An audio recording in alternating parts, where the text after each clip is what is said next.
Good morning. Welcome to yet another episode of your unfiltered Tagalog wrestling podcast. This is the Main Event Mark podcast. Today, pasensya na unang-una kasi di tayo nakapag-record ng audio live pala ng live episode noong Biyernes kasi ayun, nagka-problema yung Converge for some reasons. And to explain my thing, kasi nagkaroon din ng problema yung Spotify for podcasters ko for months now. I tried to fix it. So that's why parang nawalan ako ng gana na mag-live that time. But next week, I can assure you we're going to return on our lives regular schedule next week here on the main event on YouTube at MEM or Main Event Mark PW. Again, you can support the show on all of our social media platforms at Main Event Mark PW. And you can check all of our episodes every week on your favorite podcast platforms and on YouTube. And as of right now, I'm glad that every episode is on YouTube, by the way. And every episode is now on Spotify, Apple Podcast, and whenever you listen to. Kaya yon, medyo okay na tayo with the problem on YouTube tsaka sa Spotify. Kaya nung mga nakarang araw, yung mga updated na episodes, typically it only falls on Spotify and YouTube and not on the others like yung Apple. Iba kasi algorithm ni Apple Podcast eh. Pero I apologize for that in advance kasi hindi yon hawak ng control ko. It's mainly Apple wasn't able to import the episodes over on their platform. So that's why we are not able to hear the episodes over on Apple Podcast. But as of right now, as of today's recording, it's supposedly available now on Apple Podcasts as well. So I think everything stopped on to episode 32. And I'm glad we're now on 241. And everything is working as usual on Apple Podcast. So good to hear about that. And to continue our regular programming here on the main event. And as usual then, na tayo ay mag-wrestling talk, we are going to do some recap first on what happened this week in professional wrestling and our news that we have this week. Habang tayo ay nag-iipon. Ayo, pasensya na. Medyo na-pause yung recording natin for a few moments. Ayan, nag-record na ulit tayo. And yun, I hope everyone is fine. I hope you guys are safe. Pero yun, ito na. We are going to start the show here on the main event. Ito. So, let's start with the Tony Khan media call. So, ito medyo importante ito kasi marami tayong na-discuss about the All-In in Texas last week on the main event and on other shows. Pero ito, pagtawanan natin yung media call thoughts kasi dami nito eh. So, AEW is now contacting some venues in Australia for a possible 2025 Australia debut. And they are specifically on a stadium. Ang balita kasi was before stadium. But I'm not sure if this will be taken seriously or it might go back to our arena. Pero mali mo naman. Then, EW said also that the relationship between Warner Bros. Discovery and AEW has never been stronger After the two sides met in Paris, he declined to comment on whenever they spoke on other parties outside Warner Bros. Discovery or kung ano man yung mangyayari or kung ano man yung posibleng mangyari. Then, we are able to confirm the information, but I have a complaint when we go to Dynamite regarding on the reason why this show wasn't able to air live this week's Dynamite. It's because hindi daw pwede mag-air o mauna si Thriller TV over on TBS at kailangan si TBS muna ang mauna. So, hindi inalaw ni AEW si Thriller TV na mag-air internationally na sila yung mauna sa broadcast ng TBS. So, that's the reason why medyo malabo na mangyari hanggat ganito yung setup, walang mangyayari sa AEW programming.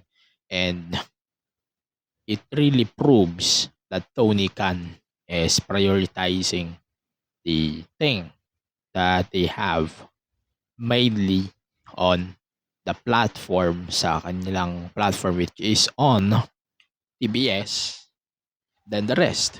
Ang pinagtatakaan ko lang, they have a broadcaster in the United Kingdom and hindi ko magets why Tony, the idiot that he is, di niya tinake advantage yung broadcaster nila sa UK.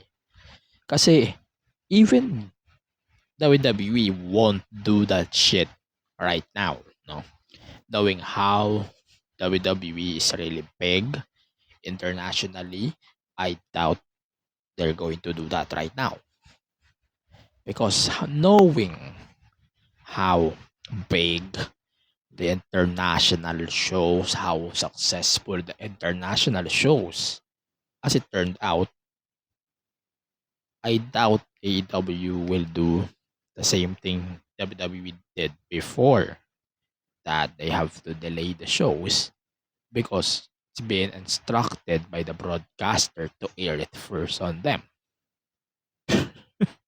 Ang weird din naman na paunahin niyo muna si main broadcaster, si mother broadcaster, which is TBS in this case, rather than the others. Kasi ang hirap nga naman na ang go show mo to Wembley or to your biggest show in this case is a taped programming, right?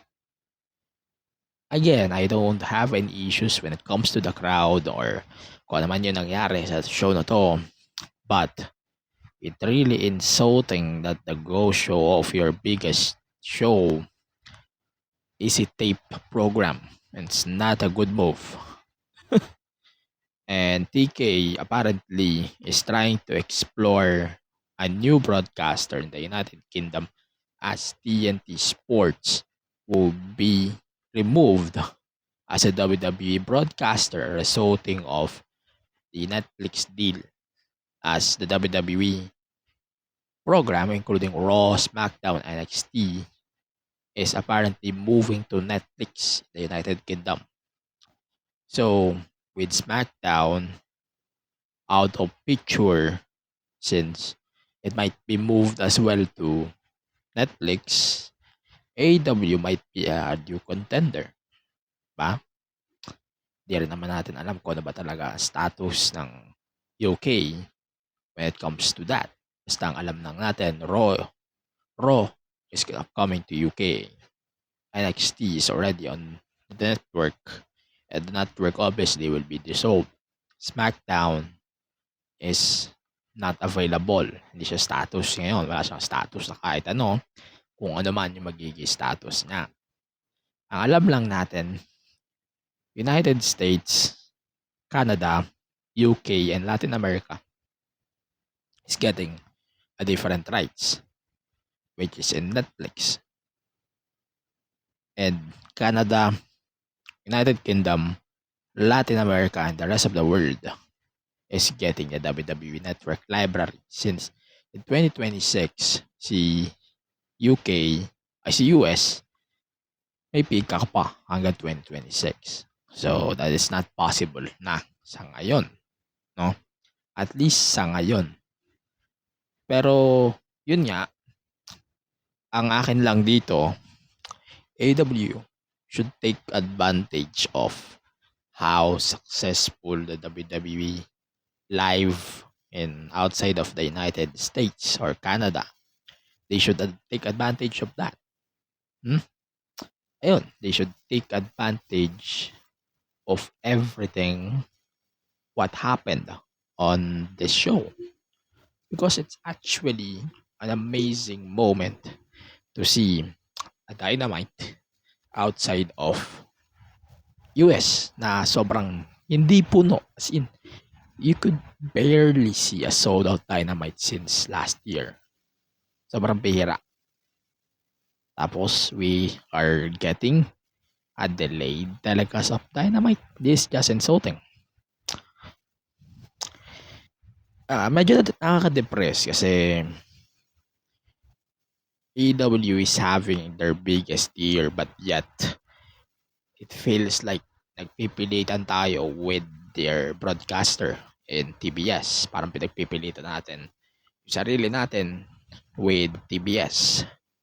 Yes, TBS is their broadcaster in the end of the day, but it's a terrible idea to put your head down and let the broadcaster decide the fate. Hindi lang si TBS ang broadcaster eh. You have a lot of broadcasters around the world. Thriller TV, they mentioned that there are some problems on the platform. Yes, I confirm that. But stating that as a main problem is bullshit. Kasi hindi naman talaga yan ang vision mo eh. That's not what you want. Hindi yun mismo ang gusto ni Tony. Tony wants the ratings. That's why they are letting TBS air it first. Napakatanga. Tanga. Ang labo kasi. Ang labo na AEW is letting Warner Bros. Discovery to decide na hayaan lang nila si Warner Bros. To do shit on their broadcast rights. Parang kagaguhan eh. Eto. Let me explain the case here. Sa AEW, in-explain niya to doon sa press con. Eto. So, kahit gustuhin man ni Tony Khan na i-air yun na live, the show is from Cardiff, just for your information. Yun nga. However, he stated during the media call na despite the idea and the legalities or the bullshit, ayaw pa rin talaga nila because it should be aired first on TBS. Stated that it's not legal for me to put the show on live in the UK before I put it on the people that pays 97% of the TV deals or fees in WBD. They have earned the first right to air the show and they have the legal first right to air the show. I can't put Dynamite on anywhere before it airs on TBS and TNT, nor should I.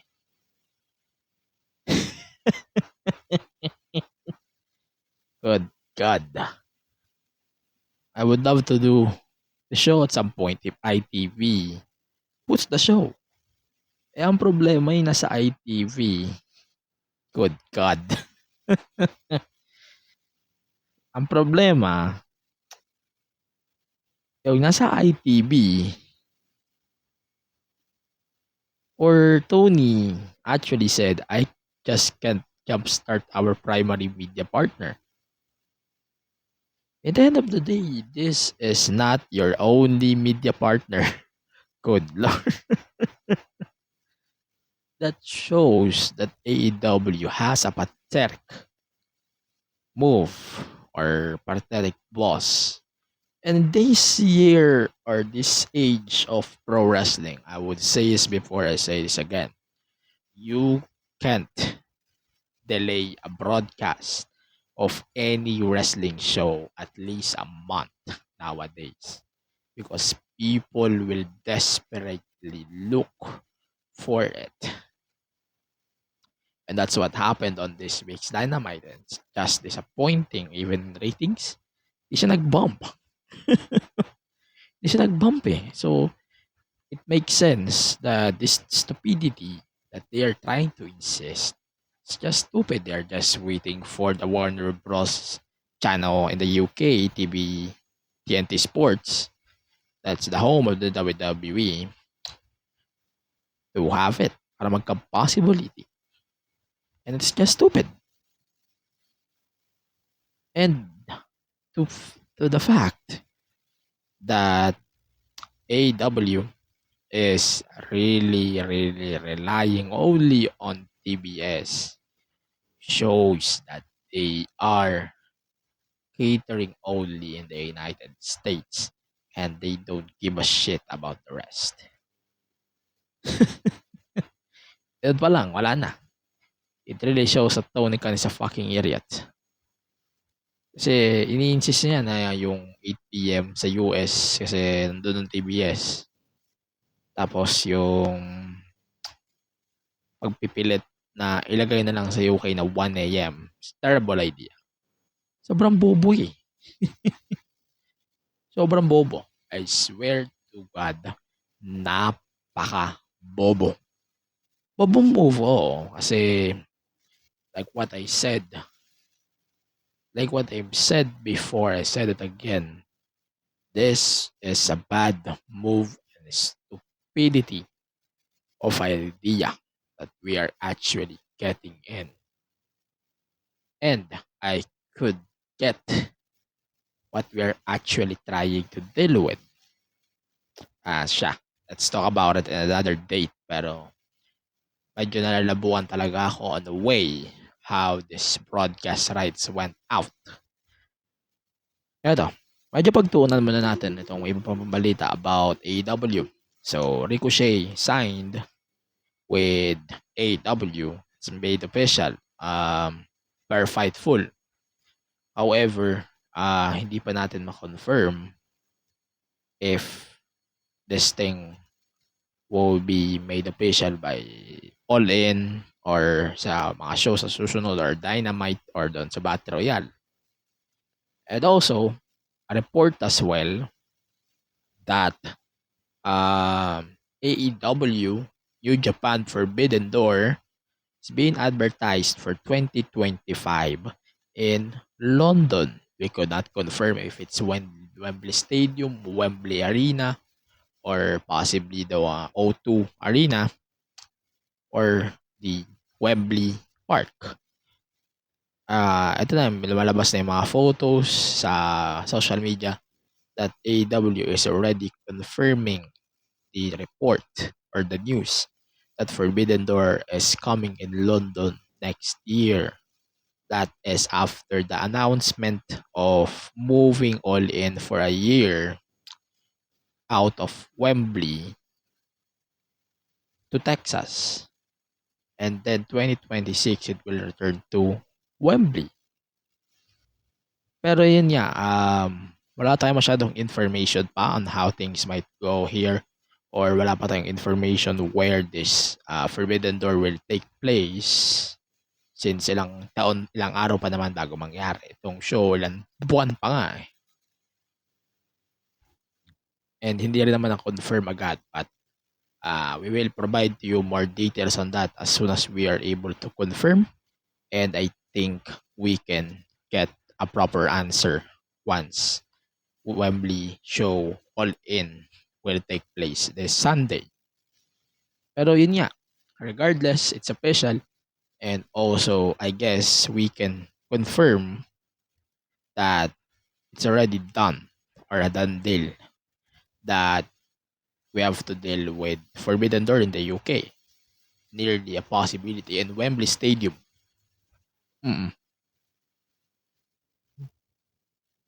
Sa ngayon, yun lang muna ating pag-usapan about AEW sa balita. We will talk about it later on with our Dynamite review. Let's start on Raw. Raw moved something or some things. However, I didn't took it seriously that much. Number one, why I said that. So Randy Orton versus Gunther. I think they're still building up this feud. Medyo malalim pa ang kanilang huhukayin. May isa pa namang episode bago nila ma-perfect yung tamang timing for this feud. But regardless, that's the case. And then Sheamus versus Pete Dunne. I think that was fine, but I'm not saying it's a great idea or maybe a terrible idea. Pero they should save it on the pay-per-view no? Malay nyo naman. Then, I'm glad that they are openly now discussing Joe Hendry on these shows, which is great, no? Then, cannot wait to see more of this later on. This notedly the last appearance for Pat McAfee for now. So, since si Joe Demostor Abarte is set to join the commentary by September, then Michael Cole is moving over on SmackDown since the show is moving next month on USA. Then we might get a lot of things to come as well since Fox is no longer having wrestling after the September premiere next month. Then let's continue. Braun Breaker's story was amazing, by the way, so let's acknowledge that as is. Then CM Punk challenged Drew McIntyre into a strap match at Bash in Berlin. So, ang thought ko dito, okay, I think this match 2 out of 3, and it's good on how they're building it as of right now. But I could not say this is kinda dragging us or pulling us back down. But I think it's a really good build on how we are getting 3 matches in a row on how this feud is going with. New Day, and the final testicles or final testicles. I think it's time to split the stables, both of them. Kasi medyo I am really sick and tired of them fighting since WrestleMania, and now we don't have any outcome for both of these stables. It's kind of disappointing. Then, si Xavier Woods kind of disappointed or still disappointed on the fact that they're trying to put Odyssey Jones as a temporary replacement for Big E on the New Day. Then Kofi Kingston is just over as well, but I don't think we have to split the New Day. Si Xavier Woods or si Karrion Kross, I don't think is effective on this character. I don't think he is an effective character ever since he returned to the WWE. No offense, but it doesn't work at all. That's the problem, that it's either the wrestler who is working on the character or on the character itself is terrible. Take your pick. And Damian Priest versus Dom, it feels like this is something that we need during the build up. And yeah, I cannot wait to see more of this. I hope we can get some sorts of a blood match between either Damian Priest or Finn Balor versus, and also Liv Morgan versus Rhea Ripley. But that's what we're going to talk about later on. But regardless, it's such an amazing. Also, Braun Breaker announced that there will be a tournament beginning next week for a shot for the Intercontinental title. Who will be the participants? We don't know yet, but we will find out that once we are able to confirm. Then the women's tag titles was defended on this week's episode of Raw. three-way damage control, the Unholy Union, and Zoe Stark and Shayna Baszler, or the Fusion or Pure Fusion, Pure Fusion Collective. Summary lang natin.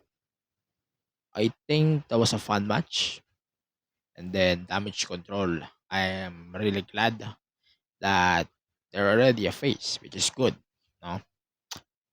And I'm really glad though that they are now turning as a faces, which is good and medyo favorable naman siya. Then let's go to Ludwig versus Randy Orton. I think this was an amazing match in my point of view, but I don't think we need this match. It makes sense only because of the build. But other than that, I don't think it makes sense. I'm glad though that Ludwig Kaiser was able to met up or na makasabay siya kay Randy because he is such a really good character right now.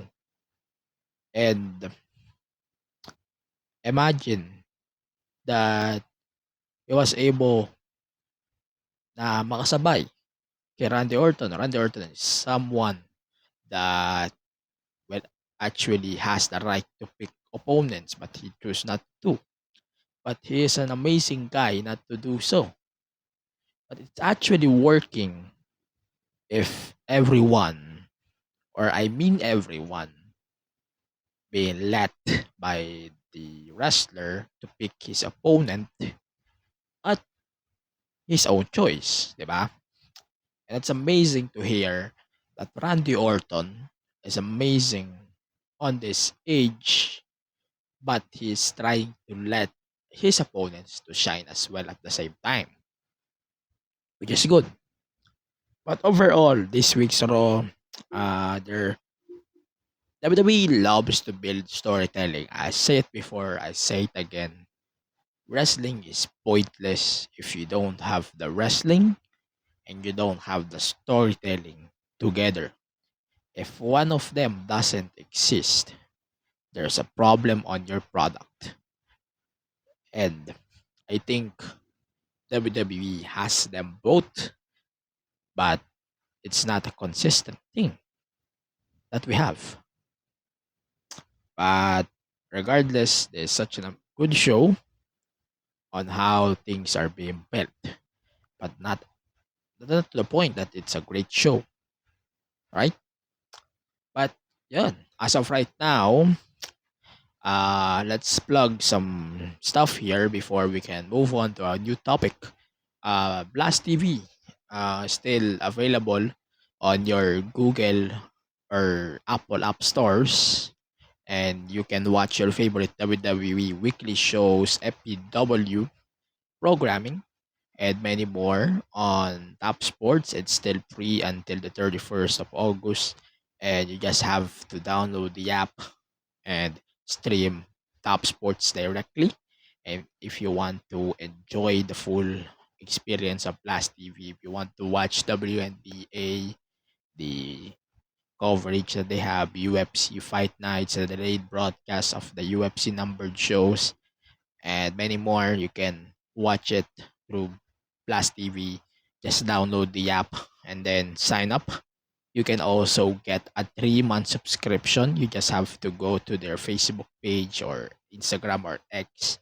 There will be some details there on how you can avail the 3-month subscription on Blast TV. For the rest, it's 179 pesos. And you can also avail that on their internet service providers. And that includes Converge or Globe at Home. And also, I heard that's available as well on some of the local internet partners ni Blast TV. So that's a really good thing that they are now expanding that. So regardless, it's Blast time na with Blast TV. Let's continue with some sorts of NXT. So let's start with NXT. Excuse me. NXT this week was basically the week 1 to build No Mercy. So we have a three-way for the contendership. That's Wesley, Pete Dunne, and Joe Hendry. And Joe Hendry won the contendership. That's the first that we have a TNA wrestler fighting for the NXT championship. And also, we have Jada Parker winning the contendership for the women's title in a gauntlet match. And she will face Roxanne Perez for the NXT women's title. In my opinion, Jada Parker is growing on me when it comes to a character build. And she is amazing to the mic. OTM then as a stable is growing on me and NXT. So I don't have any issues when it comes to Jada Parker. My only complaint though, if Jada Parker is obviously losing here, why this match is existing? Is this a introduction to Julia or Stephanie Baker? We will find out. And I'm confused. Where is Kelani Jordan lately? I think it's time for Lola Vice to have a championship, in my opinion. And I hope she can earn her moment next year or probably anytime within this year. Hindi ko naman sasabihin na I want her to dethrone Roxanne kasi impossible na yun and she was defeated at Heatwave. But I hope Lola Vice will be able to gain her momentum back. And I cannot wait to see more of Lola Vice down the line. And yon, I'm not gonna talk about the whole show because the whole show was a little bit stale compared to the past few weeks. But I'm really glad that they're building No Mercy. Parang they have to build it as it is. The important part of this stable or this thing that we are building, let's focus on Henry being taken advantage by the WWE. Sinasabi ng iba dyan na si Joe Hendry pinopoach na ng WWE. But hindi talaga siya pinopoach. But it makes sense to pull the trigger on Joe Hendry. Joe Hendry is the most over wrestler in TNA canon and the WWE canon. And this is a right move to put him on a picture that we think, even though that he's losing here, obviously, we know that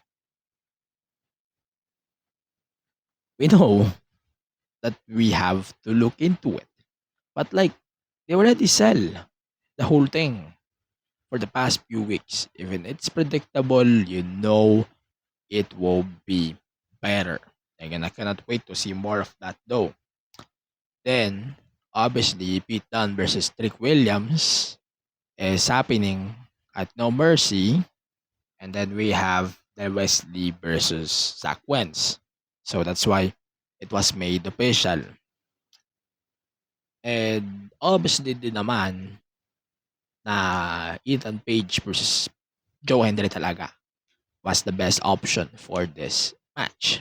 I'm not opposing Joe Hendry here, but this is just stating the obvious that he is losing here because we have one of the best champions right now in Ethan Page. And because of his affiliation right now, it's obvious to us that obviously he is losing.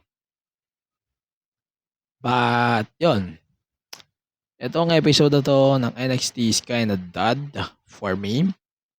And let's see what will happen next week once we are able to finish the whole NXT episode and we can give to you the official predictions for NXT No Mercy as we go live back next week on the Main Event Mark YouTube channel. For now, let's focus now on our main topic here, and you should tune in on our next episode as we tune in to AEW Dynamite, we will predict AEW Wembley Stadium show all in London. And you should catch that on the next episode of the Main Event Mark. It's available on your favorite podcast platforms and on the app. But for the meantime, bye for now and see you on the next episode.